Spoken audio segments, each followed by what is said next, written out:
Hello friends, welcome to Subira study points. Friends, आज का हमारा टॉपिक है थ्योरीज ऑफ लैंग्वेज डेवलपमेंट, मतलब भाषा विकास के सिद्धांत। इसके अलावा पिछले वीडियो में हमने चर्चा की थी भाषा किसे कहते हैं, भाषा की जो स्किल्स होती हैं और स्टेजेस क्या है, मतलब किस तरीके से भाषा का विकास होता है और भाषा के क्या स्तर हैं, उन पर भी चर्चा की थी। और जो भाषा सीखने की जो टेक्निक्स हैं उन पर भी मैंने चर्चा की थी। और आज हम देखेंगे भाषा विकास के सिद्धांत, मतलब कौन कौन से ऐसे सिद्धांत हैं जिनसे भाषा का विकास होता है या जिस तरीके से भाषा सीखी जाती है। तो चलिए शुरू करते हैं। सबसे पहला सिद्धांत है सामाजिक अधिगम सिद्धांत, चॉम्स्की का भाषा सिद्धांत, अनुबंधन का सिद्धांत। उसके बाद है स्वर यंत्र की परिपक्वता का सिद्धांत। तो सबसे पहले देखते हैं सामाजिक अधिगम का सिद्धांत, जो कि अल्बर्ट बंडूरा ने दिया था और ये कनाडा के थे। इन्होंने इस सिद्धांत को अनुकरण अधिगम का सिद्धांत भी कहा है और इसे ही आदर्श आधारित अधिगम का सिद्धांत भी कहते हैं। तो अनुकरण अधिगम का सिद्धांत इसलिए इन्होंने कहा है कि जो एक बच्चा है वो समाज में रह के लोगों का अनुकरण करके सीखता है। सामाजिक अधिगम इसलिए कहा है क्योंकि जो बच्चा है वो समाज में सीखता है और समाज में रह के वो अनुकरण करके सीखता है, दूसरे लोगों का अनुकरण करता है। उसी तरीके से एक बच्चा सीखता है अपने घर में बड़ों से, जो मतलब बड़ों का अनुकरण करके सीखता है, आस पड़ोस में दूसरे लोगों का अनुकरण करके सीखता है। इस तरीके से एक बच्चा अनुकरण करके सीखता है, इसलिए इसे अनुकरण अधिगम का सिद्धांत कहा गया है। और आदर्श आधारित अधिगम का सिद्धांत इसलिए कहा है क्योंकि एक बच्चा है मतलब किसी को आदर्श मान के भी सीखता है। ऐसे किसी का व्यक्तित्व उसे पसंद है तो वह उसी के अकॉर्डिंग बनना चाहेगा और उसी के अकॉर्डिंग क्रियाएं करेगा, वैसे ही कार्य करेगा, उसी के तरीके सीखेगा, वैसे ही काम वह भी करेगा। मतलब जैसे किसी बच्चे ने किसी को आदर्श माना तो सबसे पहले उसने किसी को आदर्श माना, उसके बाद वह उसका अवलोकन करेगा। अवलोकन करने के बाद उसकी क्रियाओं को अपने मस्तिष्क में धारण करेगा। जब धारण करने के बाद फिर वह वही क्रियाएं बार बार दोहराएगा, जिसे हम सबलीकरण कहेंगे। और उसमें से जो उसे पसंद नहीं होगा उनका वह निर्बलीकरण करेगा, मतलब उनको वह दोहराएगा नहीं। इस तरीके से इस सिद्धांत को आदर्श आधारित अधिगम का सिद्धांत भी कहते हैं, क्योंकि इसमें अवलोकन करता है, इसलिए इसे अवलोकनात्मक अधिगम का सिद्धांत भी कहा जाता है। उसके बाद अगला सिद्धांत देख लेते हैं चॉम्स्की का भाषा सिद्धांत। इसका प्रतिपादन नोम चॉम्स्की ने किया था। इन्होंने बताया कि जो भाषा व्यवहार की क्षमता होती है वो जन्मजात होती है, मतलब प्रत्येक बच्चे में जो भाषा की क्षमता होती है वो जन्मजात होती है।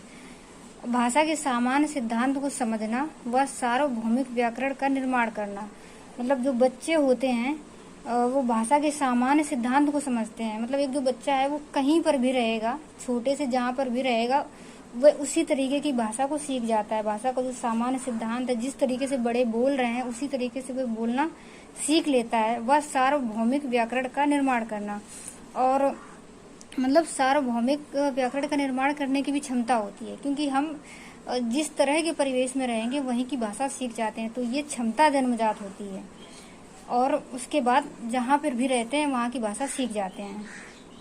उसके बाद उन्होंने कहा वाक्य निर्माण की प्रक्रिया को समझना।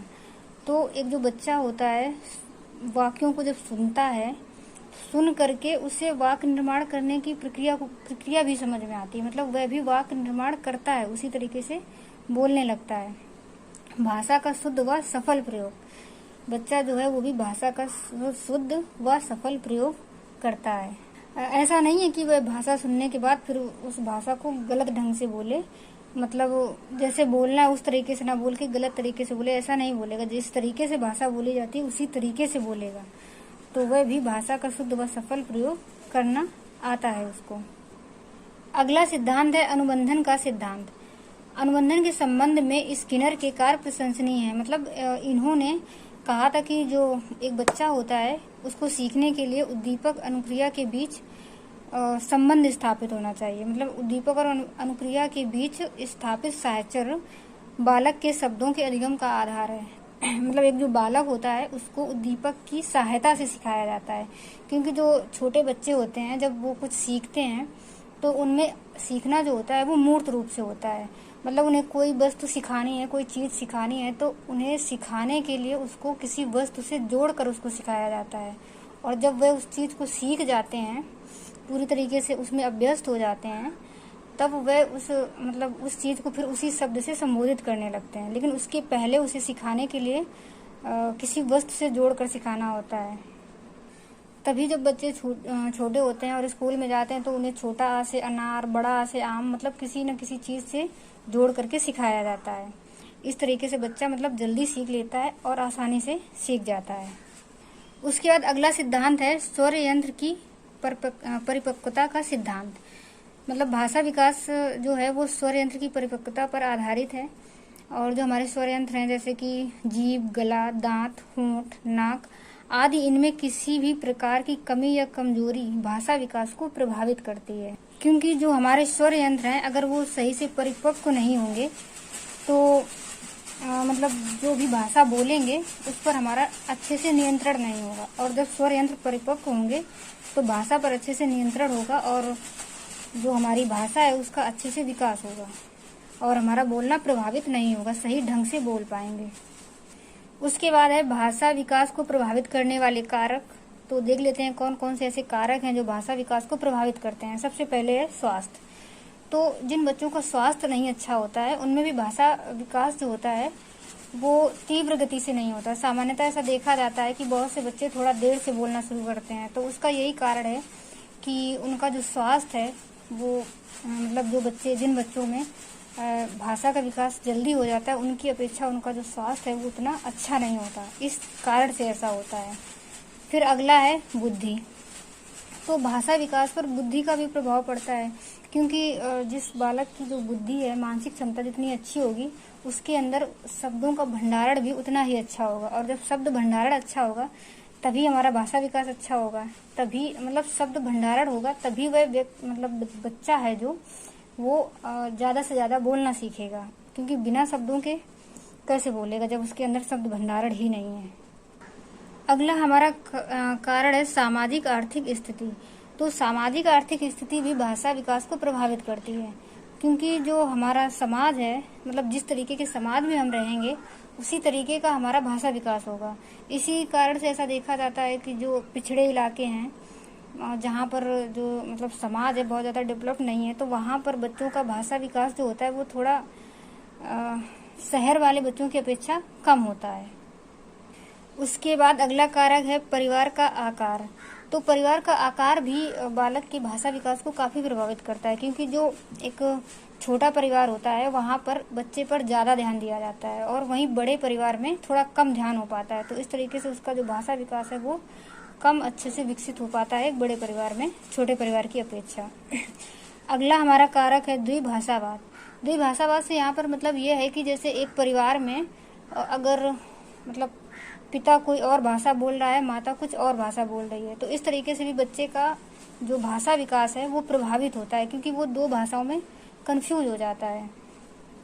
अगला हमारा कारक है व्यक्तित्व। तो व्यक्तित्व भी भाषा विकास को काफ़ी ज़्यादा प्रभावित करता है। जो कुछ बच्चे होते हैं वो शर्मीले स्वभाव के होते हैं, संकोची होते हैं, बोलने में थोड़ा हिचकिचाते हैं। तो ऐसे बच्चों में जो भाषा विकास है वो सही से नहीं हो पाता। और कुछ बच्चे बहिर्मुखी स्वभाव के होते हैं, वो आसानी से बोल सकते हैं, उनमें कोई दिक्कत नहीं होती। तो ऐसे बच्चों का जो भाषा विकास है वो अच्छा होता है अंतर्मुखी स्वभाव वाले बच्चों की अपेक्षा। फिर है प्रशिक्षण विधि। तो प्रशिक्षण विधि भी भाषा विकास को प्रभावित करती है, क्योंकि भाषा के बारे में ऐसा माना जाता है कि जिस तरीके से उनको प्रशिक्षित किया जाए उस तरीके से बच्चे भाषा का व्यवहारिक रूप से प्रयोग करते हैं। इसीलिए बच्चों में भाषा विकास के लिए उन्हें प्रशिक्षित किया जाना चाहिए, ताकि वे अपने विचारों को अच्छे से दूसरों के सामने अभिव्यक्त कर सकें और उनका जो भाषा विकास है वो अच्छे से हो सके। आगे देख लेते हैं भाषा विकार। यदि बालक अपने स्वर यंत्रों पर नियंत्रण नहीं रख पाता तो उसमें भाषा दोष उत्पन्न हो जाता है। जब उनके जो स्वर यंत्र हैं उस पर नियंत्रण नहीं है तो वह ढंग से नहीं बोल पाएगा। भाषा दोष से ग्रसित बालक समाज से कतराने लगते हैं, उनमें हीनता की भावना का विकास हो जाता है और वे सामान्यतः अंतर्मुखी स्वभाव के हो जाते हैं। क्योंकि जब उनका भाषा दोष है, ढंग से वे बोल नहीं पा रहे हैं, तो फिर वो समाज से कतराते हैं, दूसरों के सामने बोलने से हिचकिचाते हैं। इस तरीके से उनमें हीनता की भावना का विकास हो जाता है और जब हीनता की भावना का विकास हो जाएगा तो फिर वो कम से कम बोलेंगे, और जब कम बोलेंगे तो फिर वो अंतर्मुखी स्वभाव के हो जाएंगे। जो हमारे भाषा दोष हैं, ध्वनि परिवर्तन, हकलाना, तुतलाना, तीव्र या फिर अस्पष्ट वाणी। मतलब जब कोई बालक है हकला रहा है या तुतला रहा है तो उसको दूसरों के सामने बोलने में थोड़ा सा संकोच होता है। अब बात कर लेते हैं चिंतन पर।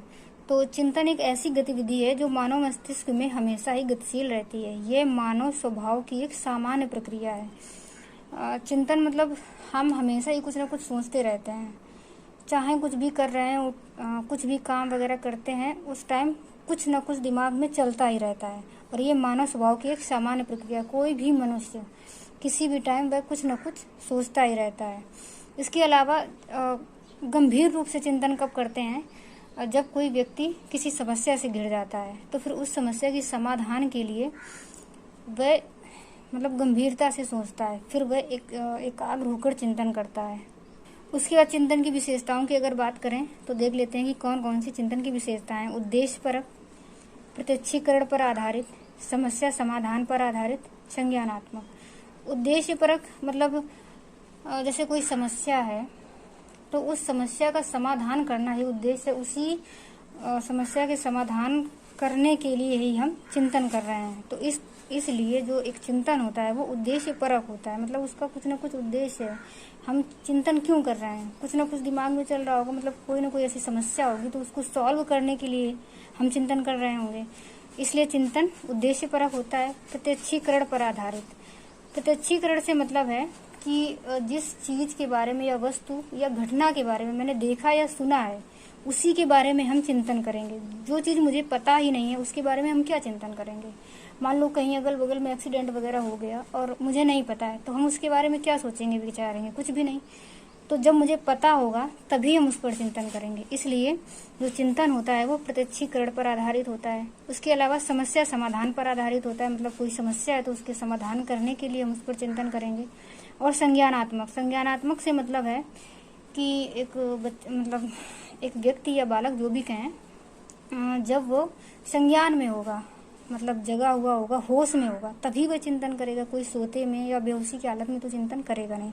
इसलिए जो चिंतन होता है वो संज्ञानात्मक होता है। उसके बाद बात करेंगे चिंतन के अंग। तो प्रत्यक्षीकरण, वस्तु, चिन्ह, विचार, भाषा।